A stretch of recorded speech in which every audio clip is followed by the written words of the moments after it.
Welcome into Club Level Sports and Tips for Gamers. Today we're going to talk about who the Panthers will draft more than likely. Let's see how many likes you guys can push this video to. Comment down below who do you think they're going to go after, and let's light it up. Now, we have to do our best job here of just being investigators. We have to look over everything and just say, what were they thinking? What did they do? What transpired and led us to where we're at right this moment? And one thing that we have to ask ourselves is why make such a huge trade right after the NFL Combine? Okay?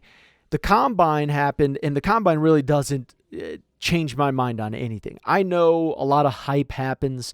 You know, the Combine comes, and then Anthony Richardson's the next greatest quarterback ever because of the Combine. And everyone forgets about their film, and I don't understand it. I really don't. I don't understand it whatsoever. There's so much hype that goes in the Combine, and a lot of it is stirred because people, you know, these companies need views. These companies need things to talk about. So they make, in my opinion, they start to make stories happen that, to me, shouldn't even happen. I mean, it's even with the Anthony Richardson. Like, all of a sudden now Anthony Richardson's was talked about that he could be a first overall pick because of the Combine. I don't understand it. You know, people also look at the 40-yard dash and they say, well, hey, the 40-yard dash is this guy ran this. Look how fast he is. It doesn't really make sense to me because then you look at history. Well, D-Hop ran like a 4.6 40. And then they're looking at these wide receivers and going, well, this guy didn't run this and this guy didn't run that. Well, D-Hop seems to be doing pretty okay in the NFL for running a 4.6 40 or whatever his time was. It was a late time. And so, you know, hurting these guys over their 40-yard dash, to me, is just not something I would do. I think the film weighs a lot more. But what does it mean in this situation? To me, it states that they already knew who their guy was, right? And they're looking at it and going, hey, the Combine happened, and now that just assured us of what we already know. That didn't change our mind. That just led us further to believe what we already believed. So that's something that I see that happened. I don't think that the Panthers didn't know who they're going with. That doesn't make sense to me either, that, oh, they'll change their mind. You have such a big company. And by the way, look at who wrote this. Beautiful. Wow. Round of applause, round of applause. Anyways, you don't look at this and say, I'm willing to trade the house and I have no idea who I'm getting. That's a rookie move to me. I wouldn't do that. There's no way in hell I'm pulling that kind of move and doing that. I mean, you have to think about the gravity of this trade, right? This is bigger, in our opinion, than the Broncos trade. Way bigger, because you are trading the equivalent, what was it? 2 first-round picks, 2 seconds. It was like pick 61 in the second round as well. And then it was the wide receiver, DJ Moore. You're making a trade for an elite quarterback that's already proven in the NFL. That's an elite quarterback already. So you have to know what you're doing. And if you don't know what you're doing and you traded for then you look stupid. You just look dumb. I guess I probably shouldn't say stupid. You just look like a rookie. But when you're talking this much money, it's ridiculous. Let's talk about the next part. Which 2 QBs were talked about the most? Well, everyone already knows Anthony Richardson. I mean, now he's the next best quarterback. He's Cam. Everyone's throwing, and I think it's unfair to the kid. You know, they're saying he's the next Cam Newton. Who knows all of what they're saying? I heard Cam Newton. I heard other things that I was like, oh, they're like he's a mix between this and mix between that, and I'm very confused by it, but it is what it is. And then the next guy was CJ Stroud. Obviously, CJ Stroud killed it with his footwork, arm accuracy, power, timing on his throws, and his ball placement, and that's exactly what we thought it was all year long. You know, with Stroud in any of these guys, the Combine really didn't prove anything to us. So Bryce Young was not talked about in this. He wasn't talked about in this because he didn't participate. He's doing most of his stuff in the pro day for Alabama. So Bryce Young's CLS draft grade is 86 out of 100. Now, our draft grading system is very intense, and we're still fine-tuning it right this moment, but we're pretty close of it being solidified. And even if his numbers change, it would change, you know, not a lot, okay? So we're very strict. So an 86 out of 100 seems low, okay? But it is not low at all. That is very high, and that tells me right there, let's say CJ Stroud goes number 1. I'm picking him number 2. And there's no question in my mind I am drafting Bryce Young just because he's an 86. We'll see after the course of some years with this draft grading system, you're going to see a lot of quarterbacks not reach 86. I can tell you that right now. Okay, so Bryce Young, there are things that that we really like about him. And there are things like his longevity score. His longevity score was not very high because he's already gotten injured in college, and it's going to be harder in the NFL than it is in college. He had some issues with consistency, but not enough. When I say the issues with consistency, we are really looking at it. Remember, our scouting system, our draft grade system is very, very strict. So we look at things. How'd you start in the beginning of the game? How'd you end the game? And what have you. One thing with Bryce Young is that he's more of a finisher than he is a starter. Okay, in the start of a game, he struggles a little bit more, and then he'll finish the game strong. Okay, that worries us ever so slightly. Not enough not to draft him by all means. I'm not saying that. But he is the second most consistent quarterback in our eyes in college. Second most consistent. And it's by far the second most consistent. The next guys up to him are not even close, right? So I want you guys to know that. Not hating on Bryce Young. We are not hating on Bryce Young. The other thing, too, is his size, 5'10". That's something that's a little worrisome. He's 204 pounds or whatever he was listed as, but is he going to stay at that weight? That's one other question. Did he eat a bunch of cheeseburgers, hamburgers, and all that to weigh as much as possible to look good in the scouts? And he probably did. It's a smart move. We're talking millions of dollars here. But what's his playing weight?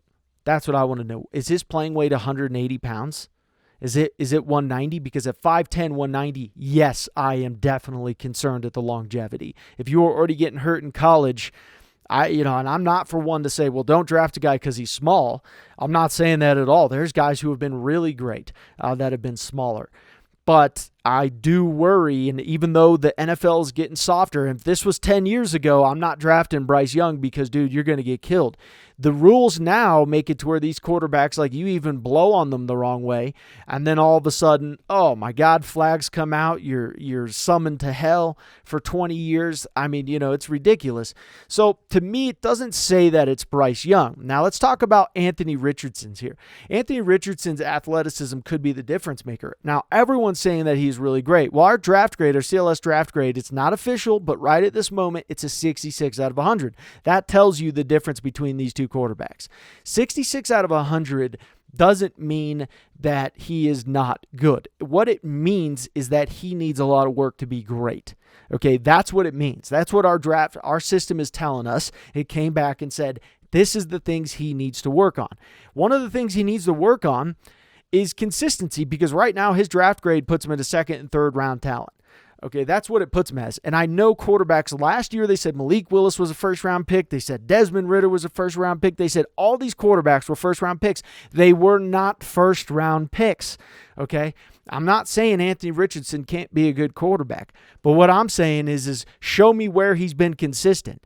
And show me where, the combine really, really changed people's minds on Anthony Richardson. Did you not know that he was fast?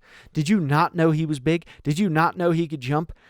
Did you watch his film? All of that was real easily, studyable right there. If that's even a word, I don't know. If not, let's make it a word.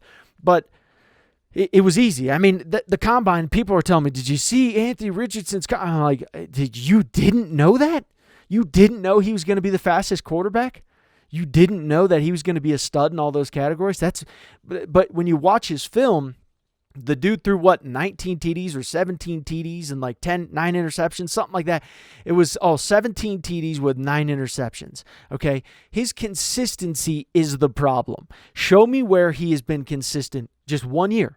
And I'm not talking high school. Show me where he's been consistent. And I don't want to hear that it's the wide receivers, because at the same point in time, you'll hear SEC fans talking about how the SEC is the greatest talent available, yet Bryce Young has no wide receivers, even though they used to be wide receiver U, and they have better wide receivers than 99% of the country. You got Florida. Apparently, Florida has no guys either. Then Kentucky with Will Levis. He's got no team around him. Even though he was benched at Penn State, and he wasn't going to play at Penn State, left and went to Kentucky.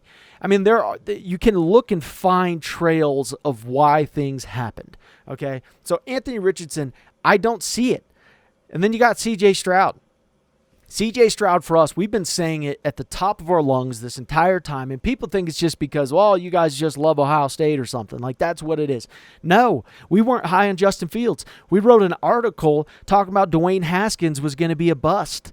That's what we said. Do you think we like saying that? No, I hate saying guys are going to be a bust. I can't stand it. I hope Justin Fields is going to do good. I hope he's going to do good. Justin Fields needs to fix A, B, and C in order to be good, and the team around him needs to feed into him.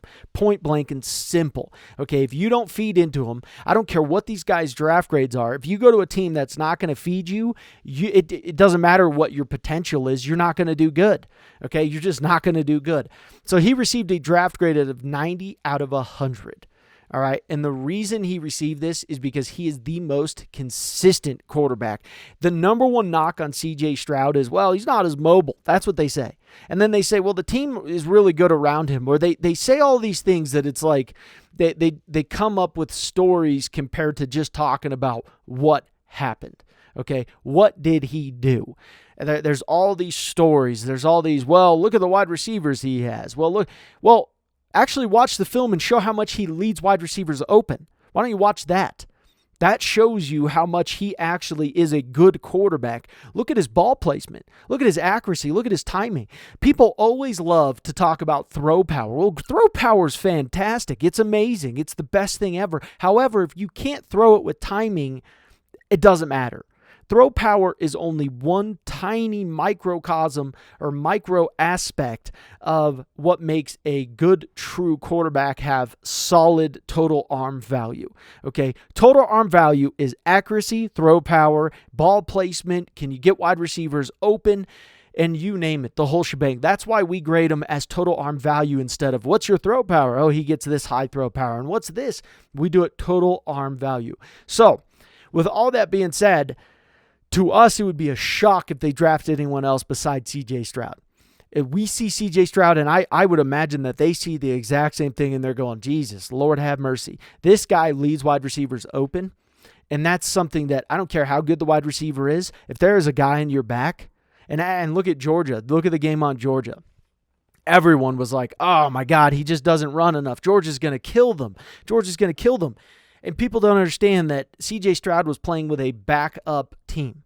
A backup team. His starting wide receiver ended up getting injured in the fourth quarter. His main starting wide receiver didn't even play for most of the season. Jackson Smith-Njigba, who's the best wide receiver coming out of this draft. No questions about it, in our opinion. And then you had two of your running backs that were injured. You had one running back who started a little bit got one touchdown, but it was like a 1-yard carry. And then he ended up going out for most of the game, and you had a freshman in at running back. You had to move a linebacker over to running back. Your starting tight end got injured in the first quarter. He was playing with his backup squad, and look what he did against Georgia. Look what he did against them. He did amazing. And, of course, you're going to hear Georgia fans talk about how they held the entire game. Look, we watched the film on that. Both teams held, okay? There's holding on every single play. We could have an entire montage of just both offensive lines holding the entire game, okay? That's how it was. And they let him play football, okay? So I don't want to hear that. That's not why he wasn't sacked a million times. Part of why he wasn't sacked a million times was because his maneuverability.